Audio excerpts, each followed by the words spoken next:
Oke yuk. Ya. Bu Rika, kemarin ada kabar kalau Amarzoni sudah dipindahkan ke Lapas Cipinang. Iya. Benar itu? Iya, betul.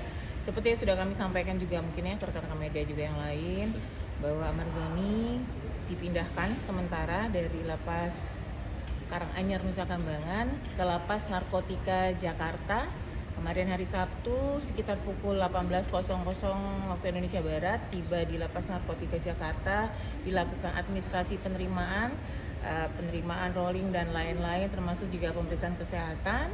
Setelah itu penyampaian hak dan kewajibannya, dan ditempatkan di kamar atau penempatan khusus di salah satu kamar, mereka berlima di situ dan dengan pengamanan khusus juga.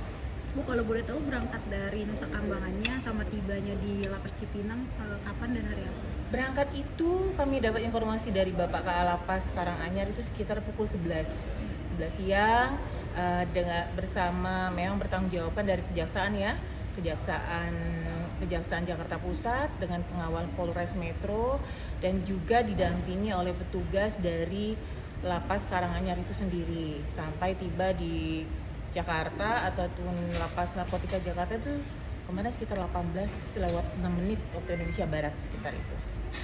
Untuk berapa lama Amarzoni akan ada di? Seperti surat keputusan dari Bapak Dirjen menanggapi atau merespon surat permohonan dari Kepala Kejaksaan Negeri Jakarta Pusat, setelah selesai penempatan itu sementara sampai dengan persidangan.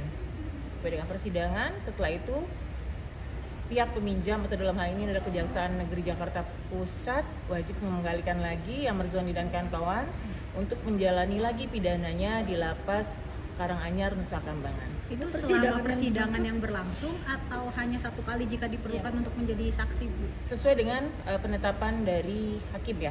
Berarti kebutuhan dari persidangannya seperti apa? Berarti tidak menutup kemungkinan nggak sampai putusan ya, Bu? Kita lihat nanti kalau memang sudah tidak ada lagi persidangan ya harus kembali lagi menjalankan lagi pidananya di sana. Bu, berarti satu ruangan itu isinya 5 orang apa satu-satu? 5 orang. Jadi blok itu atau tempat itu namanya patsus ya, penempatan khusus. Di sana juga ada juga warga binaan dari Nusa Kambangan juga yang sedang dilakukan pemeriksaan juga, beberapa perkara yang lain lah ya, seperti itu. Dan memang sama karena dia kategorinya high risk, penempatannya juga sendiri. Mereka berlima memang, tapi memang terpisah dengan warga binaan yang lain. Salah satu penutup mata itu juga sebagian prosedur juga maksudnya kan? Iya, itu sudah ada SOP-nya karena termasuk kategori high risk.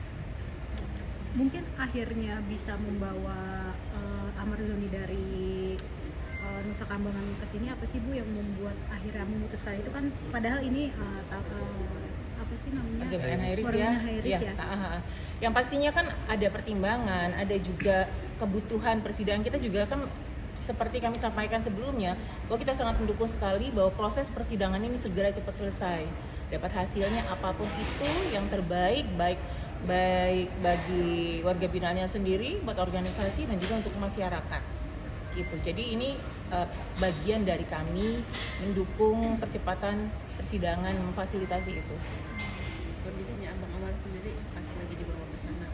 Sudah lihat ya di foto itu kan ada kan senyum ya kayaknya ya. Ya itu.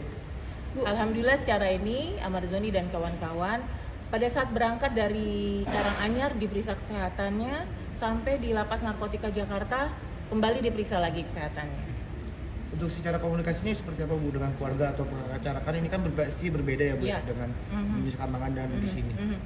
Komunikasi sekali lagi tetap dibatasi hanya keluarga inti. Keluarga inti itu istri, terus anak kandung. Kebijakannya adalah orang tua kandung, kakak kandung, dan kakak kandung, adik kandung. Karena dia menjadi tahanan itu komunikasinya dengan lawyernya boleh, di luar itu tidak bisa. Jadi kalau ada yang komplain seperti apa, memang aturannya seperti itu. Jadi hanya anak kandung, istri, ibu kandung, orang tua kandung ya, kakak kandung, sama adik kandung dan lawyer karena statusnya sedang sebagai tersangka. Sehari sekali Kak, bisa apa tetap seminggu Tetap sekali? seminggu sekali. Iya. Kan karena di sana juga kan di Karanganyar di aturan permennya itu terkait dengan penanganan high risk itu memang 1 minggu sekali. gitu. Bu, jika Jadi, nanti putusannya sudah ketahuan gitu, apakah dia tetap di sana dan kenapa alasannya harus tetap di sana, Bu? di sana tuh di mana? Di Nusa Kambangan. Nah, sekali lagi nih saya edukasi teman-teman dan juga masyarakat. Nusa Kambangan itu ya, lapas super maksimum security itu seluruh warga binaan dilakukan asesmen setelah menjalani 6 bulan. Setelah dari asesmen itu, setelah 6 bulan adanya penurunan risiko, maka dia bisa turun, tidak lagi di Nusa Kambangan. Jadi tidak lagi di high risk Karanganyar. Jadi adanya kita bikin high risk itu tuh bukan berarti dia akan selamanya di situ. Justru keinginan kita setiap pelaksanaan asesmen mereka melakukan penurunan atau turunnya risiko. Semua, nggak hanya Amarzoni ya, semua warga binaan. Oke? Terima kasih Bu. Ada lagi?